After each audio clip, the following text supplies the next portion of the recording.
Perkenalkan, nama saya Ika Priscilia dari ISI 4201. Saya akan menjelaskan tentang APSI modul 9, yaitu pemodelan keadaan objek menggunakan diagram mesin negara.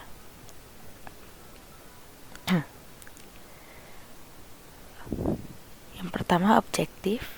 Setelah menyelesaikan modul ini, Anda harus dapat status objek model dan menjelaskan elemen-elemen penting dari diagram mesin UML state. Berikut adalah peta prosesnya. Selanjutnya, memperkenalkan status objek. Status adalah mode atau kondisi sedang. Menurut Webster, ada dua cara berpikir tentang status objek. Yang pertama, keadaan objek adalah kumpulan nilai atribut khusus untuk objek. Keadaan objek menggambarkan perilaku objek relatif terhadap rangsangan eksternal. Modul ini mempertimbangkan definisi kedua. Selanjutnya ada gambar dari mengidentifikasi elemen-elemen diagram mesin negara. Bisa dilihat di sini. Selanjutnya transisi status. Transisi status mewakili perubahan status saat runtime. Bisa dilihat di sini. Selanjutnya struktur internal node state. Yang pertama ada entry, peristiwa menentukan tindakan saat masuk ke state. Selanjutnya ada exit, peristiwa menentukan tindakan saat keluar dari state. Yang ketiga ada do, peristiwa menentukan tindakan yang sedang berlanjut. Dan yang terakhir, Anda juga dapat menentukan peristiwa tertentu dengan tindakan yang sesuai.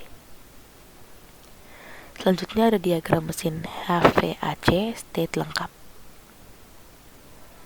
Selanjutnya, membuat diagram mesin state untuk objek kompleks. Yang pertama, gambarkan kondisi awal dan akhir untuk objek. Yang kedua, gambarkan status install objek.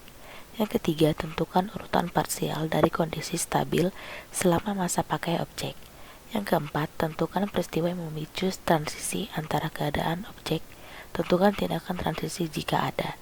Dan yang terakhir, tentukan tindakan dalam satu negara atau jika ada. Langkah pertama mulai dengan kondisi awal dan akhir. Langkah kedua, tentukan status objek stabil. Langkah ketiga, tentukan pemesanan sebagian keadaan. Langkah keempat, tentukan transisi event dan aksi. Langkah kelima, tentukan tindakan dalam suatu keadaan. After trigger event. Yang pertama, event yang harus terjadi setelah periode waktu ditunjukkan dengan menggunakan after trigger event.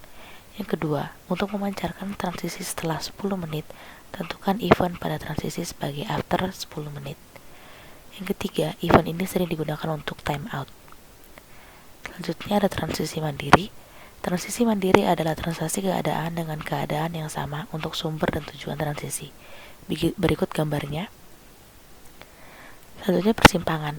Dalam UML, persimpangan dapat digunakan untuk menyederhanakan diagram dengan memecah transisi menjadi beberapa fragmen, sehingga mengurangi duplikasi peristiwa, pemicu, penjaga, dan tindakan. Berikut contoh yang menunjukkan urutan transisi negara, urutan peristiwa, evaluasi penjaga, dan tindakan. Contoh persimpangan. Yang pertama ada contoh susunan tanpa menggunakan persimpangan. Dan yang kedua ada contoh susunan ekivalen menggunakan persimpangan. Selanjutnya ada pilihan. Dalam UML, pilihan digunakan untuk menyederhanakan diagram dengan memecah transisi menjadi beberapa fragmen. Pilihan juga memungkinkan evaluasi dinamis dari penjaga setelah tindakan fragmen transisi sebelumnya dieksekusi. Berikut adalah contoh untuk menunjukkan urutan transisi negara, urutan peristiwa, evaluasi penjaga, dan tindakan. Selanjutnya ada contoh pilihan. Yang pertama ada contoh susunan menggunakan persimpangan dan contoh susunan ekuivalen menggunakan pilihan.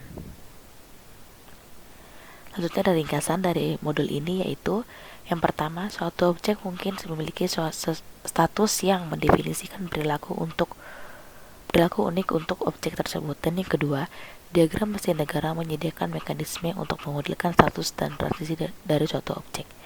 Sekian dari penjelasan saya. Terima kasih. Maaf jika ada kekurangan.